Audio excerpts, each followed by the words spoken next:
Crecí creyendo en promesas, en palabras que el viento se llevó. Un vestido blanco, un sueño roto y un corazón que nadie protegió. La ciudad me dio la espalda, el amor me enseñó a caer, pero entre ruinas y silencio aprendí por fin a renacer. Cuando todo se pierde en un día, cuando el mundo decide temblar, solo queda mirarse al espejo y aprender a no suplicar. Catalina, nombre escrito en la tierra y el sol. Lo que perdió fue semilla, lo que sufrió fue razón.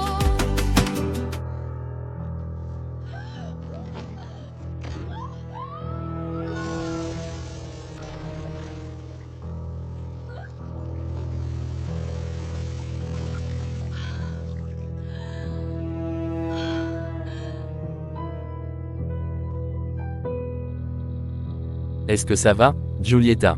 Tu ne m'as plus adressé la parole depuis que nous étions sur le yacht. Et tu sais très bien pourquoi, Marcus. Nous n'aurions pas dû nous embrasser. Nous l'avons fait sur le coup de l'émotion, Giulietta. Et effectivement, nous n'aurions pas dû. Alors, il faut que nous nous éloignions, Marcus. Nous passons trop de temps ensemble. Tu ne peux pas me faire ça, tu étais ma coach de vie, tu étais aussi ma seule confidente et probablement ma seule véritable amie. Et bien malheureusement, ça s'achève ici, Marcus.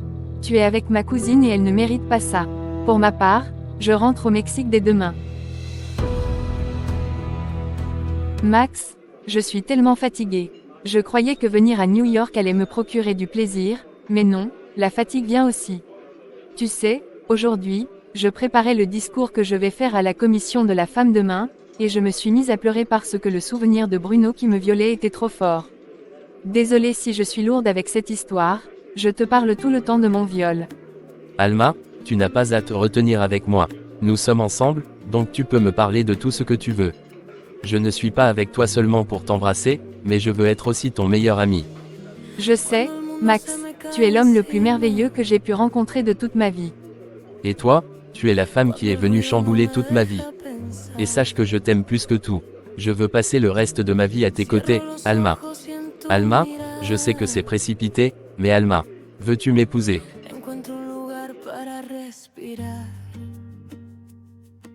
Las calles hablan de mentiras, el poder no sabe amar, pero en tu silencio sincero. Bien sûr que oui, Max. Je t'aime. Cuando estoy junto a ti. Odette, je crois que je suis réellement tombé amoureux de toi. Qu'est-ce que tu racontes, Augusto? L'amour, c'est pour les faibles, très cher. Évite de me dire ce genre de choses à l'avenir. Attends, tu ne ressens absolument rien pour moi, Odette. Augusto, nous passons déjà de bons moments ensemble où nous mêlons plaisir et fantasme. Pourquoi vouloir parler de sujets ennuyeux alors que c'est déjà bien comme ça? Cela signifie que je ne suis qu'un objet de plaisir pour toi, Odette. Augusto, que veux-tu au juste? Ne viens pas jouer les aimants ennuyeux, désirant me posséder par le biais de l'amour. Je ne suis à personne. Écoute, ne sois pas plus soporifique que tu ne l'es déjà. Nous pouvons essayer de trouver une solution pour calmer cette attraction exaspérante que tu éprouves pour moi. Je vais te donner une belle somme d'argent. Je vais payer la salle de sport où tu vas t'entraîner et l'affaire sera réglée. Attends, tu es sérieuse, Odette? Tu comptes acheter mon amour? Et alors? Tout s'achète dans ce monde capitaliste, mon cher. L'argent achète les rêves, les fantasmes et j'en passe. L'argent règle tout. Combien veux-tu, Augusto? Eh bien sache que je ne veux pas de ton argent, Odette. Et tu ferais mieux de déguerpir d'ici, je ne veux plus te voir. Attends, tu me mets dehors de ton appartement, Augusto? Sache que je n'aime pas non plus être dans cet environnement miteux, mais j'y reste pourtant pour toi. Eh bien, tu m'as perdu, alors tu peux partir de cet environnement miteux, Odette. Tu me paieras cet affront, Augusto. Personne ne chasse Odette Lombardo, tu reviendras vers moi en rampant. Eh bien je voudrais un café à emporter, s'il vous plaît. Regina? Qu'est-ce que tu fais ici? Eh bien, c'est un espace public à ce que je sache. Apparemment, tu as toujours remonté après ce qui s'est passé entre nous. Non, je ne suis absolument pas remonté contre toi, Augusto. Si la vie m'a bien appris quelque chose, c'est que la rancune et la paix d'esprit ne cohabitent pas, et moi, sache que j'ai la paix d'esprit. Désolé pour tout ce qui s'est passé, Regina. Aujourd'hui, lorsque je regarde ma vie, je vois que je n'ai personne. Je me dis que c'est peut-être le karma qui me frappe après tout ce que j'ai fait. Augusto, épargne-moi ces discours de regret. Et ne viens pas gâcher ma journée. Je ne veux plus parler avec toi. Regina, j'ai entendu que l'autre avocat de mon défunt père, Sébastien, était parti au Brésil. Oui, il est parti voir sa famille à la dernière minute. Est-ce que ça va, Regina? Je te sens d'humeur morose aujourd'hui. Est-ce que tu as mal dormi? Non, non, à vrai dire, j'ai rencontré mon ex-fiancé. Et cela m'a mise d'une humeur maussade, c'est tout. Attends, qu'est-ce qui s'est passé entre vous au juste? Désolée Catalina, je ne suis pas disposée à aborder ce sujet pour le moment. On en parlera une autre fois. Qu'est-ce qu'il y a avec toi au juste? Toi aussi? Je te sens triste aujourd'hui. Eh bien Regina, tu as été une bonne amie pour moi, au-delà d'être mon avocate ces derniers temps, et j'ai besoin de raconter ça à quelqu'un. Qu'est-ce qui se passe? Catalina. Regina, j'ai peur qu'il se passe quelque chose entre Marcus et ma cousine Giulietta. Comment ça? Que penses-tu qu'il pourrait se passer entre eux? Je ne sais pas, je suis déconcertée. Imagine-toi que Marcus est parti à New York avec ma cousine Giulietta sans me prévenir. Ça m'a dérangé. Il m'a dit qu'il fallait qu'il parte et qu'il m'a laissé un message parce que j'étais à la campagne et que je n'avais pas de réseau. Ça, j'ai essayé de lui pardonner. Mais depuis qu'il est à New York, on se parle à peine. Dernièrement, je l'ai appelé et il a raccroché sans même m'entendre dire ce que je lui disais à la fin. Et ce voyage à New York a pris quelques mois déjà. Je te comprends, Catalina. Mais la seule chose que je peux te dire, c'est de faire confiance à ton petit ami. Mais de ne pas être bête pour autant. Ne laisse personne t'embobiner. Augusto, c'est à cette heure que tu viens au travail? Ne pense pas qu'ici tu vas pouvoir faire ce que bon te semble, mon beau. À vrai dire, je n'allais pas venir du tout. Après notre dispute ce matin, je ne veux plus me frotter à toi, Odette. Tu m'as humilié avec ton argent. Arrête de crier à l'humiliation, Augusto. C'est une attitude de personne pauvre mentalement et économiquement. Je pensais que tu faisais semblant d'être offusqué. Mais apparemment, tu l'es vraiment. Et oui Odette, je suis peut-être pauvre, mais j'ai ma dignité. Je ne veux pas de ton argent. Tu as humilié mon amour pour toi avec ton argent. Et ça m'a blessé. Je croyais avoir une aventure avec quelqu'un de civilisé, mais apparemment tu es bête. C'est incroyable comment la pauvreté apporte la bêtise. Je t'ai juste fait une proposition et voilà comment tu réagis. Je t'ai juste donné une chance de sortir de ta vie de miséreux, Augusto. Eh bien moi et ma vie de miséreux, nous partons d'ici, Odette. Je ne veux plus te revoir, je démissionne. Attends. Je n'arrive pas à le croire.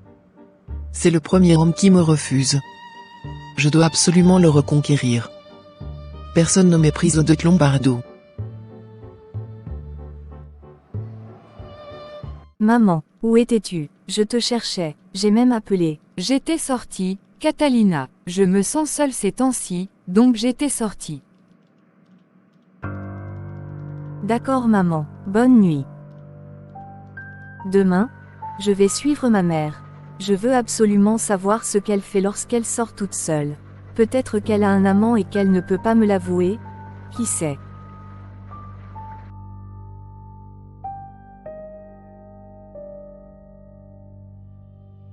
Marcus, qu'est-ce que tu fais ici?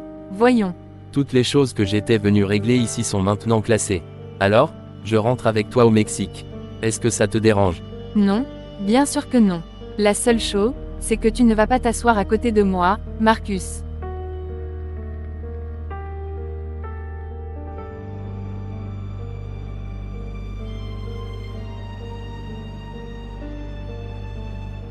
Passe une bonne journée ma fille. Je t'aime. Moi aussi maman.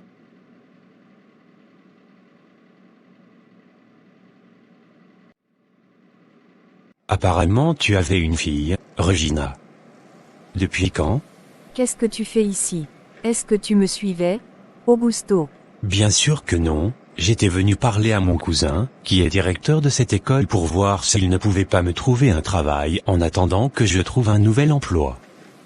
J'ai été surpris d'apprendre que tu avais une fille. Tu n'as pas à me poser de questions sur ma fille, ne te mêle pas de ma vie, Augusto.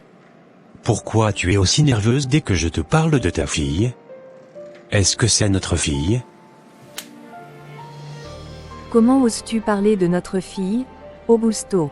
Notre fille est morte avant même d'avoir vécu, et tout ça parce que tu n'as jamais su nous défendre, parce que tu n'as pas de couilles, Augusto. Je te demande pardon pour ça, Regina.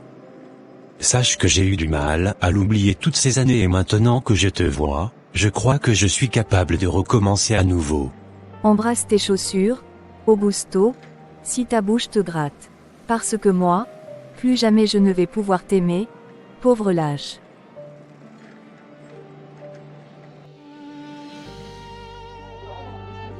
Maman, je te présente ma fiancée, Regina, la future mère de mon enfant. Enchantée Madame Flavia, je suis Regina. Comment as-tu pu mettre enceinte une femme noire, Augusto? Jeune fille, va-t'en de chez moi. Ici, ce n'est pas la jungle. Je ferais mieux de partir d'ici. Va-t'en Fatoumata. Personne ne veut de toi ici. Désolé, Regina. Ma mère a exagéré. Mais je t'assure qu'elle n'est pas comme ça. Tu n'as pas su me défendre, Augusto, c'est tout ce que je retiens de cette histoire. Tu n'as pas eu le courage de me défendre, de défendre la mère de ton enfant devant ta mère. Je suis vraiment désolé, ma chérie. Je n'étais pas venu pour ça. Tout ce que je viens te dire, c'est que j'ai perdu notre enfant. Oh mon Dieu, je suis vraiment désolé, ma chérie. Cela me rend extrêmement triste. Nous réessaierons ensemble, ne t'inquiète pas. Je ne veux rien réessayer avec toi. Mets-toi ça en crâne. J'ai passé ma vie à subir de mauvais traitements, tout ça à cause de mi couleur de peau, alors je ne vais tout simplement pas laisser ta mère m'insulter à longueur de journée. Et en plus, tu ne me défends même pas. Tout ça pour te dire que je ne veux plus être avec toi. Adieu, Augusto.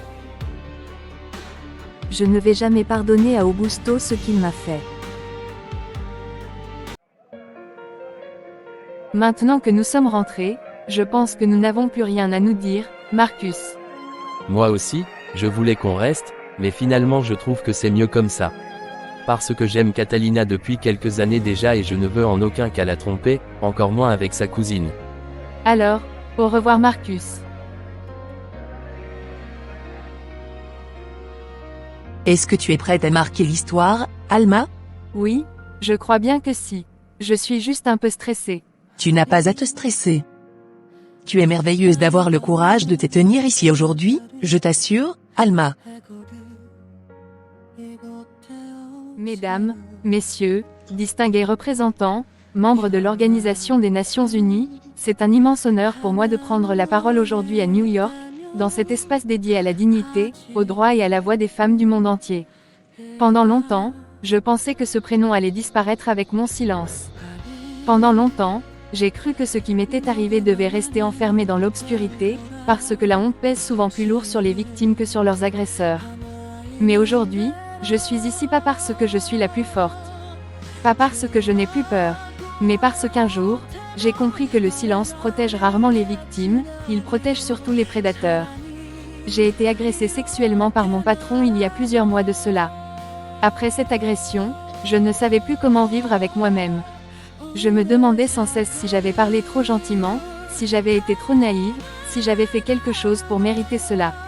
Mais non, j'ai finalement compris que mon patron était juste un gros macho, un masculiniste dangereux. La violence sexuelle ne détruit pas seulement le corps. Elle attaque la dignité, l'identité, le sommeil, la confiance, parfois même l'envie de continuer à vivre. Et le pire, c'est que je suis tombée enceinte de cet homme. Mais lorsque j'ai regardé le parcours d'Oprah Winfrey, je me suis dit que je devais absolument prendre ma revanche sur la vie. Puis un jour, j'ai publié une vidéo. Une simple vidéo où je racontais mon mal-être après cette agression. Je pensais parler seule, mais en quelques heures, des milliers de femmes ont commencé à écrire sous cette publication. Certaines racontaient des viols, d'autres parlaient de harcèlement, d'inceste, de violence conjugale. Beaucoup utilisaient des comptes anonymes parce qu'elles avaient honte. Et cela m'a brisé le cœur de comprendre qu'aujourd'hui encore, dans tant de sociétés, ce sont les victimes qui se cachent, pendant que les agresseurs continuent de vivre normalement. J'ai été ensuite contactée par une merveilleuse femme, une femme courageuse qui m'a invitée ici. Et cette femme n'est autre que Thalia, la première dame du Mexique. Une femme pleine de compassion, d'empathie, mais aussi d'humanisme. Je vais vous demander aujourd'hui d'applaudir cette merveilleuse femme, aussi intelligente que pertinente.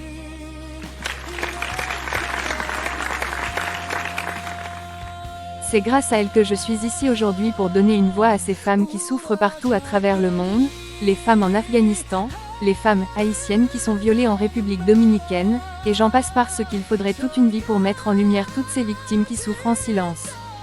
Sachez qu'aujourd'hui je suis ici pour vous représenter, seulement vous. Dans les zones de conflit, dans les quartiers contrôlés par la peur, dans les sociétés où la criminalité étouffe les institutions, le corps des femmes devient souvent un champ de bataille. Le viol y est utilisé comme arme d'humiliation, de domination et de terreur. Et c'est pour toutes ces raisons et bien plus encore, qu'aujourd'hui le féminisme se bat. Parce que mon cas n'est malheureusement pas isolé. Laura, une adolescente a été violée en France, et a tué son agresseur. Elle a été condamnée à 6 ans de prison alors qu'elle cherchait un peu de justice. En 1978, Gisèle Halimi avait défendu 2 femmes abusées dans l'affaire Tonglé Castellano au lieu de les enfoncer. Le public l'avait agressée pour ça.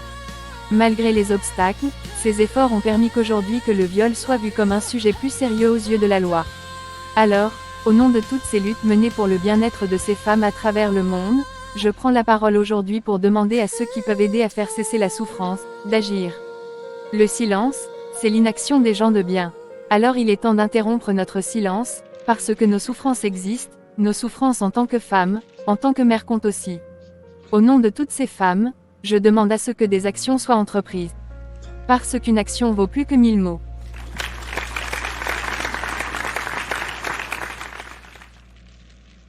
Tu m'as vu à la télévision, chérie.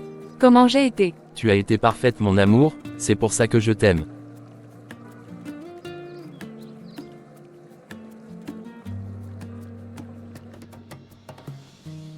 Marcus, je ne m'attendais pas à te voir de si tôt. Catalina, je suis heureux de te voir. Je te le jure. Qu'est-ce que tu as? Marcus, je t'ai embrassé et, pour la première fois, je te sens vraiment éloigné de moi. Comme si tu n'y accordais aucune importance. Tu t'es éloigné de moi depuis que tu es parti à New York. Et maintenant que je te vois en face, tu es encore plus distant. Est-ce que tu ne m'aimes plus? C'est ça. Tu aimes une autre personne. Catalina, je ne peux pas mentir. Je veux dire la vérité. Catalina, j'ai embrassé ta cousine et je dois avouer que je crois que je ressens quelque chose pour elle, bien que je t'aime toujours.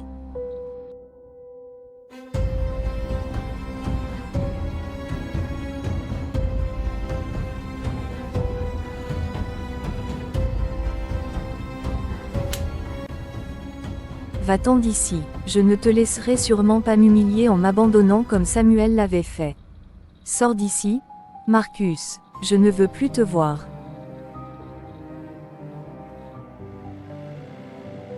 Tu sais, je t'avais aimé depuis le premier instant où je t'ai vu, tu sais. Mais tu as détruit cet amour avec toutes ces actions malsaines que tu as faites. Tu mérites que je te laisse creveur de faim ici. Tu es maudit, je te déteste du plus profond de mon âme, Bruno.